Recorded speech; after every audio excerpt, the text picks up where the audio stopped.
this video, we will be reviewing the FCX24M. So, if you are watching this video, congratulations on being one of the few legends, one of the 3 people that will watch this video, because YouTube doesn't like to push content of stuff that's super out of date. And this truck came out a while ago, so pat yourself on the back if you're one of the few. Leave a comment down below. I want to know who won the lottery here. I'm basically making this video because YouTube says I need to make a lot of content, so yeah, so this release I was really excited for. I saw a prototype of it at some point and was really excited to finally buy one. I bought one, I drove it completely stock for a while, but never made a review on it. So for this review, I slapped on some intense tires on it, and I can tell you now that I was pretty disappointed. This was supposed to be the truck of dreams, the savior to the problem of we like the FCX18, we like the SCX24, and if something like kind of in the middle, a blend of those two would come out, we would really like it. And we got this, and honestly, I really hate to say it because I like FMS Hobbies trucks. This one's not very good out of the box. So yeah, let's get into it. First of all, let's start with the looks. I'm telling you, this thing looks phenomenal. This thing has so much detail. It has a lot of extra plastic bits screwed to it. It has a cool bumper. It's got a front grille bush guard thing. It's got windshield wipers. It's got an interior. It's got top details and a spare tire and a trailer hitch. It looks amazing. It's using these really small scale tires and these small wheels. I'm telling you, this looks awesome. No complaints with the look, straight up. And especially since it has like these non-portal straight axles, this is a very good looking truck. I love the looks. Moving on to performance. This is where it lets us down a lot. This truck is very top heavy. Now the SCX24 Bronco was notoriously too heavy for the plastic bits underneath it. This one takes the cake as worse. This body is not very thin at all. It has a kind of relatively thick Lexan interior piece. Yeah, it's just not good. I have even put this body on top of my most dominant competition class 1 rig, and this body is all too heavy. It's way too heavy. It's got too much plastic, too thick, and I think that's part of the reason it looks so good, right? But it's too heavy. It tips over really easy. Performance, not that great.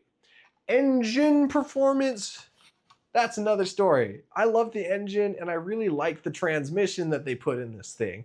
They gave us an 050 size motor, whereas the SCX24 gives you an 030 stock, which is entirely not enough power, not enough torque. But it's also made it to a 2-speed transmission. And this is one of my favorite things about this truck. The 2-speed transmission allows you to walk this truck down to the park without having to carry it. Then you could flip it into low gear and you could start crawling some rocks. And then you could flip it back into high gear when you want to walk from the park back to home. It is one of the most novel things, and I genuinely love this about it. Some of my neighbors were all like, hey, he's walking his dog, except for it's an RC car, what a loser. Anyway, the servo it comes with is pretty good. It's better than the stock SCX24 servo. It's got a lot more torque, but I stripped it. You put some heavy wheels on there, you're gonna strip it. I thought it was better than that. It's not better than that. I don't think it's as good as I don't know if it's the same as the one that's in the FCX18, but it's definitely not as good because it has stripped with this set of wheels, even with the servo saver on it. Yeah, it's almost an instant upgrade for this. The driveline is this thing's biggest disappointment and weakness.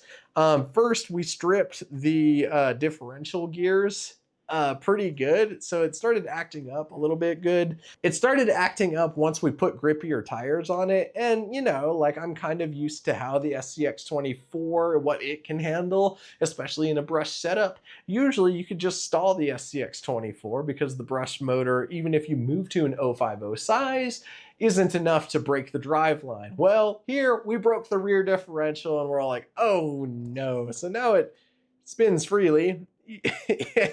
even though it's not supposed to. And then we were driving it front wheel drive because we already broke stuff. Why not just keep driving it, right? And then on the first few rocks, we just sheared the ball joints in the driveline.